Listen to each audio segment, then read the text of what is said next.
Assalamualaikum warahmatullahi wabarakatuh. Halo, apa kabar? Ketemu lagi dengan saya. Kali ini kita masih dalam bingkai yang sama. Saya akan membacakan buku dari Ustadz Salim Afilah. Masih dengan lapis-lapis keberkahan. Baik teman-teman, kita langsung saja. Tidak perlu berlama-lama ya. Oke, kali ini saya akan membacakan judulnya Pengikat Kebajikan. Ar-Rahman.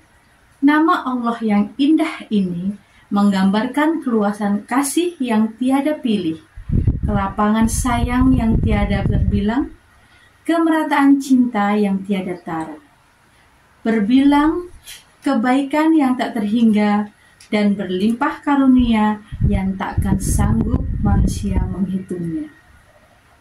Surah yang mulia ini memang memiliki kekhasan. Nantinya ia akan mengulang-ulang tanya, maka terhadap nikmat Rabbmu kedua berdua yang manakah kamu sekalian mendustakan?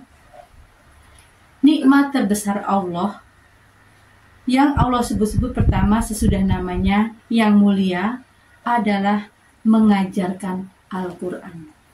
Yakni demikian Imam Al-Fakhrur Razi dalam tafsirnya, mengajarkan huruf serta bunyinya, mengajarkan lafaz serta nama maknanya, dan mengajarkan kalimat serta bahasanya.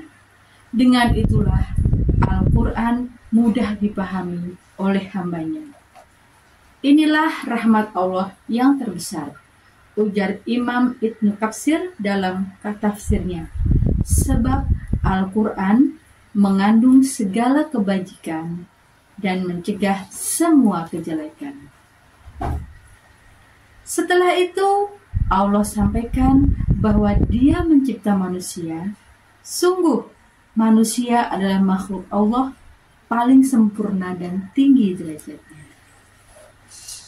Demikian Dr. Nasir Ibnu Sulaiman Al-Ulman dalam himpunan tulisan Liyadabbaru ayatih. Tetapi Al-Quran adalah kalamullah, firman-Nya yang agung. Maka mengajarkan Al-Quran adalah karunia yang didahulukan daripada mencipta manusia. Lanjut ya.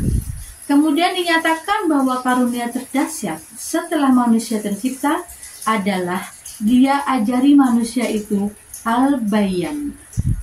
Al-bayan, sebagaimana dikatakan Ibnu Abbas, adalah kemampuan menerima dan menyampaikan makna dengan bahasa, baik melalui lisan maupun tulisan. Kemampuan ini adalah penyempurna bagi rapi dan jelitanya penciptaan manusia. Kemampuan ini adalah pembeda manusia itu dari makhluk penghuni bumi lainnya. Atas kemampuan hebat ini pula, Adam, moyang semua insan, mampu menyebutkan segala nama. Hingga dengan sebab itu, malaikat diperintahkan sujud kepadanya. Maka penciptaan manusia adalah karunia yang diapit oleh dua pengajaran ilahiyah. Ialah pengajaran Al-Quran dan pengajaran Al-Bayan. Maka, sungguh, kebaikan manusia diikat oleh pemahamannya akan kedua pengajaran itu. Kadar pengertian dan pelaksanaannya terhadap kedua pengajaran yang mengapit penciptaannya ini akan menentukan kemuliaannya di akhirat dan di dunia. Inilah ilmu dasar bagi segala ucap dan perbuatan. Inilah ilmu penuntun hidup kematian. Inilah ilmu yang dengannya kebaikan diraih dan keburukan dienyahkan. Inilah ilmu yang Allah meminta kita beribadah kepadanya hanya berdasar iya. Maka ilmuilah bahwa tiada ilah selain Allah.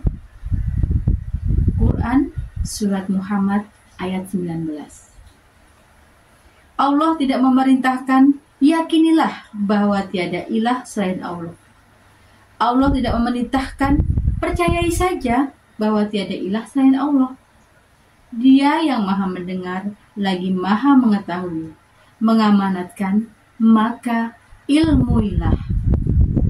Sesungguhnya Allah tidak ridho. Demikian Syekh Mutawalli Asy-Syarawi menulis, jika diibadahi dengan kebodohan, maka dia mewajibkan ilmu atas kita dalam mengenalnya, menyembahnya, mentaatinya, dan melaksanakan aturan-aturannya di segenap kehidupan kita.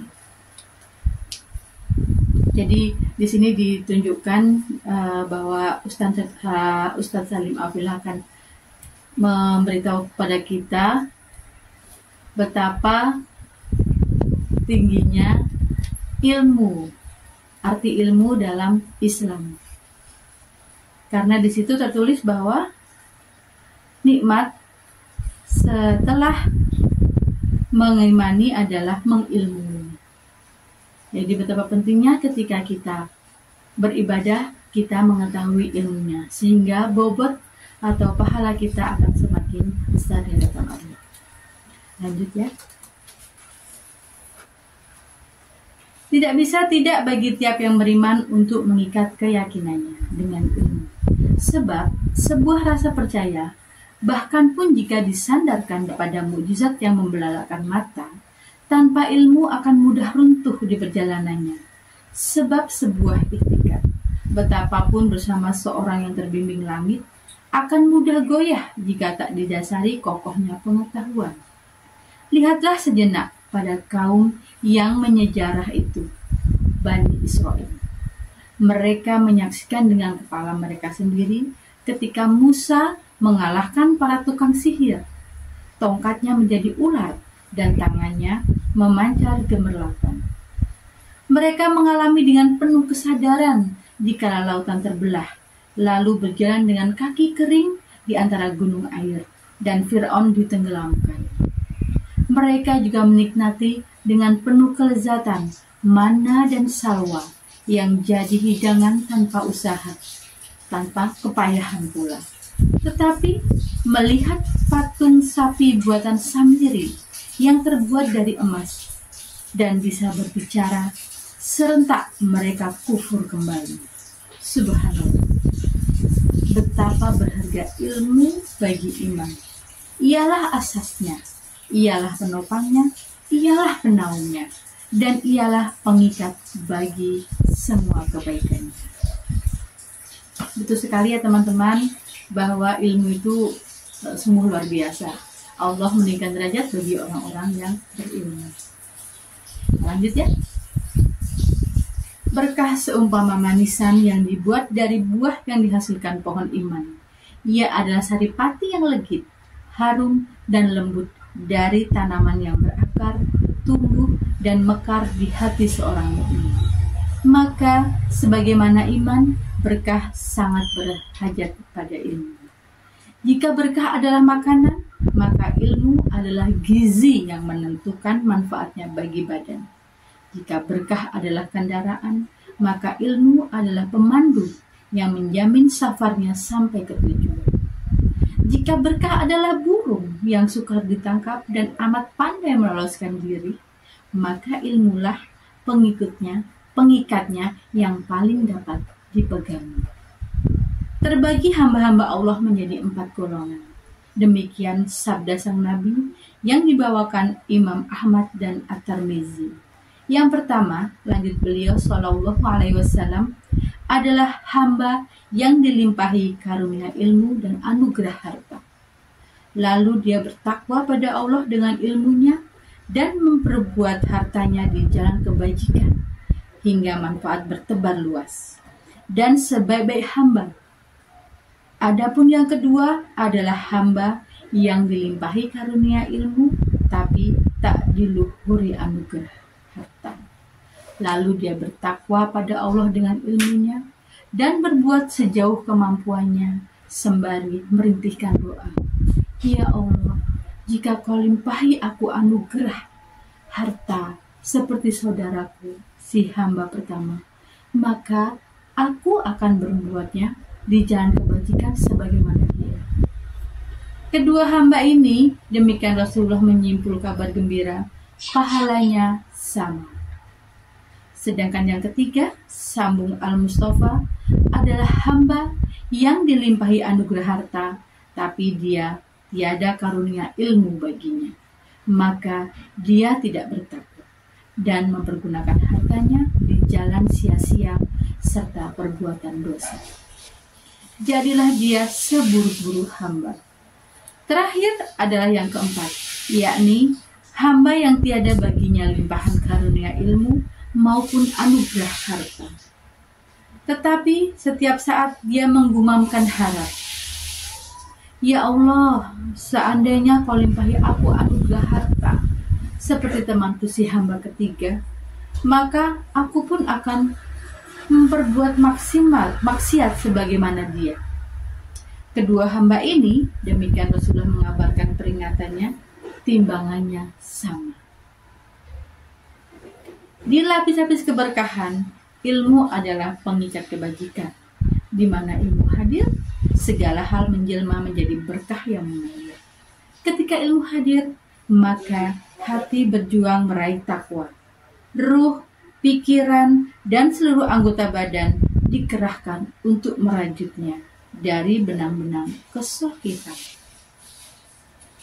Ketika ilmu hadir, maka harta merunduk kepadanya, bekerja dalam bimbingannya, menghasilkan manfaat dan faedah yang tumpah ruah ke berbagai arah. Pun ketika ilmu itu melekat pada sosok kurang berpunya, sungguh ia menghiasinya dengan amal sejauh kesanggupan dan harap yang meluap-luap. Kurangnya harta memang membatasi amal sang hamba, tapi niat baik yang bertulukan takwa tiada yang dapat membendungnya. Dengan ilmu, dia semai cita-cita beramal di kesuburan hatinya. Dia sirami dan rawat niat baik itu tanpa jeda, hingga ia pun tumbuh, naik menghadap Allah, mengetuk pintu-pintu karunia untuk memampukannya mewujudkan karya. Ya, suatu saat nanti, dan Allah jadikan itu sebagai karunia pemuji. Masya Allah. Lanjut ya kawan. Atau jikapun Allah belum memberinya daya mengejawantahkan niat tulus itu menjadi kerja nyata hingga ajalnya tiba, telah tersimpan maksud hati itu di perbendaharaan Rob yang maha tinggi. Niat itu utuh dan suci, niat itu luhur dan nurani, murni, hingga jadilah pahala miliknya. Sama dengan hamba pertama yang amalnya telah dilihat, dirasakan, dan ditakjubi manusia. Sebab ia bebas dari pamer dan ria. Sebab yang pertama-tama dilihat oleh Allah memang isi dada para hambanya. Di lapis-lapis keberkahan, ilmu adalah pengikat kebaikan. Sebaliknya, jika ilmu itu meniada, maka kebajikan pun pergi dari para hamba. Tanpa ilmu, si kaya tak lagi mampu bertakwa. Tanpa ilmu, harta-harta kehilangan guna dan makna. Tanpa ilmu dan takwa, hawa nafsu tak terkendali untuk menjadikan harta sebagai pemuas syahwat dalam berbagai maksiat. Kerusakan terjadi bagi diri, keluarga, dan sesama. Berkah telah lari, sebab ilmu yang mengikatnya tiada lagi. Bahkan ketika ilmu pergi dari si fakir yang patut dibelas kasihi, jadilah insan ini pencipta dosa dan penggandung nista hewani. Hatinya gelap dan takwa tak lagi mau tinggal di ruang tanpa cahaya. Maka hawa nafsunya yang kehausan mencari pemuas dahaga. Ketika ternyata tak ada padanya harta maupun sarana, niatnya bermaksiat terus menghuni dada, melolong-lolong dan meraung-raung gairah durhaka. Alangkah celaka, sebab yang merawat subur keinginan maksiat dalam dada terancam untuk mati dan dibangkitkan dengan hati yang busuk. Betapa rugi pemilik jiwa yang tak kesampaian berlaku celah, tapi dinilai sama dalam timbangan amalnya dengan orang-orang yang menghambur-hamburkan raga dan kekayaan dalam dosa. Sebab memang pertama-tama Allah hanya melihat isi dada.